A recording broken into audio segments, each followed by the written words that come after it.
Hi friends, ഇന്ന് എൻ്റെ video ഒരു ട്രിപ്പാണ്. നമ്മൾ എറണാകുളത്ത് ഡെക്കാത്തലോൺ വരെ ഇന്ന് പോയായിരുന്നു, ലുലു മാളിൽ പോയി. അപ്പോൾ അതിൻ്റെ എല്ലാം ചെറിയൊരു വീഡിയോയും പിന്നെ ഒരു ചെറിയ റെസിപ്പിയും. അപ്പം എനിക്കെങ്ങനെയാണ് ഇതിൻ്റെ വീഡിയോയും കാര്യങ്ങളും എടുക്കേണ്ടത് അങ്ങനെയൊന്നും അറിയത്തില്ല. ഈ യാത്ര ചെയ്യുമ്പോൾ ഉള്ള സീനുകളും, കൂടുതലും യാത്ര ചെയ്യുമ്പോൾ നമ്മൾ എവിടെയെങ്കിലും ഫുഡ് കഴിക്കാൻ ഇറങ്ങുമോ അല്ലെ പാർക്കുകളിൽ പോവുമോ അങ്ങനെ വല്ലതും ചെയ്യുകയൊക്കെ ചെയ്യുവാണെങ്കിൽ വീഡിയോയിൽ കണ്ടൻറ്റ് കിട്ടും. ഇതിപ്പം ഞാൻ പോകുന്ന റോഡും കാര്യങ്ങളും അല്ലാതെ ഇത്രയും മണിക്കൂർ യാത്രയുണ്ട്. അപ്പോൾ അതല്ലാതെ അതിൽ കൂടുതൽ വേറെ യാത്രയിലെ വീഡിയോസിൽ കാണിക്കാനും മാത്രമൊന്നുമില്ല. പിന്നെ ഞങ്ങൾ ഉച്ചയ്ക്ക് ഭക്ഷണം കഴിക്കാൻ കയറി, അതിൻ്റെ ഒരു ഫുഡിൻ്റെ കാര്യങ്ങളും ആ ഹോട്ടലിൻ്റെ കാര്യങ്ങളും ഒക്കെ ഡീറ്റെയിൽ ആയിട്ടുണ്ട്. ഇതിപ്പം റോഡിൽ മൊത്തവും ഇടിച്ച് നിരപ്പാക്കിയിട്ടേക്കുന്ന കാരണം നമുക്ക് റോഡിലെ കാഴ്ചകൾ കാണിക്കാനോ അങ്ങനെയൊന്നും പറ്റത്തില്ല. എവിടെ നോക്കിയാലും പൊടിപടലങ്ങളും കുണ്ടുകുഴിയും, റോഡ് ഫുള്ള് കുഴിയായിരുന്നു. നടുവൊക്കെ ശരിയായിട്ടുണ്ട്. വേറെ റൂട്ട് വഴി പോകാൻ പറ്റും, പക്ഷേ ഈ വഴി പോകാമെന്നും പെട്ടെന്നെടുത്ത തീരുമാനമായ കാരണം ഈ വഴി തന്നെ ഞങ്ങളങ്ങ് ഇറങ്ങിയത്. വേറെ ബാങ്കിലും ഒക്കെ പോകേണ്ട ആവശ്യം ഉണ്ടായിരുന്നത് കാരണം ഞങ്ങൾ നേരെ എറണാകുളത്തിന് NH വഴി തന്നെ അങ്ങ് പോയത്. നല്ല തിരക്കുണ്ടായിരുന്നു. റോഡ് മൊത്തം ഇളകി കിടക്കുന്ന അങ്ങനെയുള്ള ബുദ്ധിമുട്ടും പൊടിയും, പിന്നെ ഒരിടത്ത് ഞങ്ങൾ വെള്ളം കുടിക്കാൻ ഇറങ്ങുകയോ ഒക്കെ ചെയ്തിട്ടുണ്ട്. അതൊന്നും പക്ഷേ ഞാൻ വീഡിയോ എടുത്തിട്ടില്ല. ബേക്കറി കയറിയതും എനിക്കിതൊക്കെ എങ്ങനെ എക്സ്പ്ലെയിൻ ചെയ്യണം, അങ്ങനെ എക്സ്പേർട്ടൊന്നും അല്ലാത്തത് കൊണ്ട് ഞാൻ സാധാരണ പറയുന്ന പോലെ അങ്ങ് പറഞ്ഞു പോവുകയാണേ. കേൾക്കുന്നവർക്ക് ഒന്നും തോന്നരുത് കേട്ടോ. ഉച്ചയായപ്പം ഞങ്ങൾ എറണാകുളം എത്തി. അപ്പോൾ അവിടെ അടുത്തൊരു ഹോട്ടൽ, ഞങ്ങൾ പോകുന്ന വഴിക്ക്, അടുത്തല്ല പോകുന്ന വഴിക്കൊരു ഹോട്ടലിൽ കയറി. അത് ഈ നമ്മുടെ മെട്രോ പണിയുന്നതിൻ്റെ താഴെ തന്നെയുള്ള കുട്ടനാടൻ റെസ്റ്റോറൻ്റ് എന്നും പറഞ്ഞ റെസ്റ്റോറൻ്റായിരുന്നു. വാഴയിലയിൽ ഊണെന്ന് കണ്ടിട്ടാണ് ഞങ്ങളവിടെ കയറിയത്. നല്ല അടിപൊളി ഫുഡായിരുന്നു.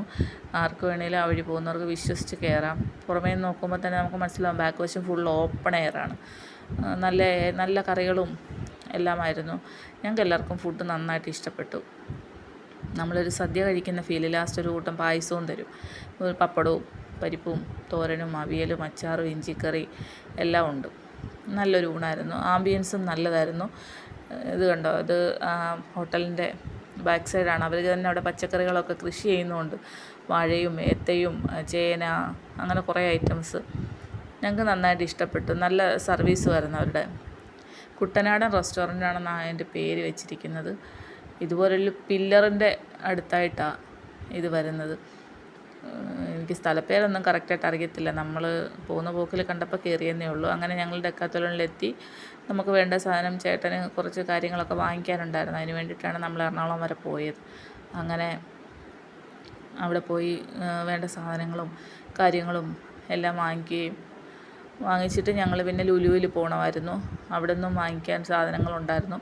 അങ്ങനെ ഞങ്ങൾ ലുലുവിലും പോയെല്ലാം വീട്ടിൽ തിരിച്ചെത്തിയപ്പോൾ രാത്രി 12 മണിയോളമായി. ലുലുവിൽ നല്ല തിരക്കുണ്ടായിരുന്നു. ഒന്നാമത് പെസഹ വ്യാഴം കൂടെ ആയതുകൊണ്ട് നല്ല തിരക്കുണ്ടായിരുന്നു, ഓഫറും ഉണ്ടായിരുന്നു. അങ്ങനെ അവിടെ നിന്നും മേടിച്ചുകൊണ്ട് ഞങ്ങൾ എല്ലാം ഇറങ്ങി.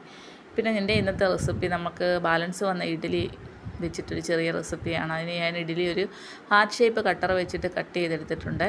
നിങ്ങൾക്ക് ചെറിയ പീസ് നീളത്തിൽ വേണേൽ അരിഞ്ഞെടുക്കാം, ഏത് ഷേപ്പിൽ വേണമെങ്കിലും പൊടിച്ചിടാം, അരിഞ്ഞെടുക്കാം, എങ്ങനെ വേണമെങ്കിലും ചെയ്യാം. എന്നിട്ട് ഈ അരിഞ്ഞെടുത്ത ഇഡ്ഡലി ഈ കട്ടർ വെച്ചിട്ടാണ് ഞാനത് കട്ട് ചെയ്തത്, ഹാർട്ട് ഷേപ്പ്. എന്നിട്ടത് ഓയിലിട്ട് നേരിട്ട് തന്നെ എണ്ണയിലേക്കിട്ട് ആ ഇഡ്ഡലി വറുത്തെടുക്കണേ. വറുത്തെടുത്തിട്ട് അതിനകത്ത് ഉപ്പും എല്ലാ കാര്യങ്ങളും ചേർത്തിട്ടുള്ളത് കൊണ്ട് നമ്മൾ പ്രത്യേകിച്ച് മസാലയോ കാര്യങ്ങളോ ഒന്നും ഇഡ്ഡലി ചേർക്കേണ്ട. വറക്കുമ്പോൾ തന്നെ നല്ല റസ്ക് പോലെ കിട്ടും. അടിപൊളിയാണ്, വറുത്ത് തിന്നാൻ മാത്രം. അങ്ങനെ ഞാൻ കട്ട് ചെയ്ത് വെച്ചിരുന്ന ഇഡ്ഡലി ഫുള്ള് ഞാനിതുപോലെ വറുത്തെടുത്തിട്ട് ഒരു 2 കഷ്ണം ഇഞ്ചി കുഞ്ഞായി അരിഞ്ഞതും, കുറച്ച് 2 കഷ്ണം വെളുത്തുള്ളി അരിഞ്ഞതും, കുറച്ച് ഇഞ്ചി അരിഞ്ഞത്, പച്ചമുളക്, സവാള കുത്തിപ്പൊടിച്ചത് എല്ലാം കൂടെ ചേർത്ത് ആ വറുത്ത എണ്ണയ്ക്കകത്ത് തന്നെ ഇട്ടൊന്ന് വഴറ്റി എടുക്കണം. അതിൻ്റെ എല്ലാം ഒരു പച്ച പോകുന്നിടം വരെ ഒന്ന് വഴറ്റണം. സവാളയും കൂടി ഇട്ട് വഴറ്റിയിട്ട് നമ്മൾ വഴറ്റി കഴിഞ്ഞിട്ട് നമ്മൾ കട്ട് ചെയ്ത് വെച്ചിരിക്കുന്ന സവാള അത് അരിഞ്ഞതല്ല, കട്ട് ചെയ്ത് സ്ക്വയർ ഷേപ്പിലൊക്കെ കട്ട് ചെയ്ത് വെക്കുക. അതും കൂടി ഇട്ടൊന്ന് ചൂടാക്കുക. ഒത്തിരി മൂത്ത് പോരുത്. 1 ടേബിൾ സ്പൂൺ ചില്ലി സോസും 1/2 table spoon soya sauce, 1 table spoon tomato sauce ഇതെല്ലാം കൂടി ഒഴിച്ച് ആവശ്യത്തിന് ഉപ്പും കൂടി ഇട്ടിട്ട് നമ്മൾ വറുത്ത് വെച്ചിരിക്കുന്ന ഇഡ്ഡലി ഇട്ടൊന്ന് മിക്സ് ചെയ്തെടുക്കണം. വേണമെങ്കിൽ ഇതിൽ മിക്സിനകത്ത് സവാള മിക്സിനകത്ത് കുറച്ച് കോൺഫ്ലവർ കലക്കി ഒഴിച്ച് ഒന്ന് തിക്ക് ഗ്രേവി ആക്കിയിട്ട് ഈ വറുത്ത് വെച്ചിരിക്കുന്ന ഇഡ്ഡലി വേണിയിട്ട് ചെയ്യാവുന്നതേ ഉള്ളൂ. പക്ഷേ ഞാൻ അങ്ങനെ ചെയ്തില്ല. ഞാനിങ്ങനെ ജസ്റ്റ് ഫ്രൈ ചെയ്തെടുത്തതേ ഉള്ളൂ. ഇവിടെ കുട്ടികൾക്ക് ഇതാണ് ഇഷ്ടം, അതുകൊണ്ട് ഞാൻ ഇങ്ങനെ ചെയ്തു. അവർക്ക് ചിക്കനോ കോളിഫ്ലവറോ ഒക്കെ ആണെങ്കിലും അങ്ങനെ ചെയ്യുന്നത് ഇഷ്ടം. അപ്പോൾ എല്ലാവരും ഒന്ന് ട്രൈ ചെയ്ത് നോക്കിയിട്ട് തീർച്ചയായിട്ടും ഫീഡ്ബാക്ക് അറിയിക്കണം. അപ്പോൾ ഇനി ഒരു റെസിപ്പിയായിട്ട് ഉടനെ തന്നെ കാണുന്നത് വരെ താങ്ക് യു.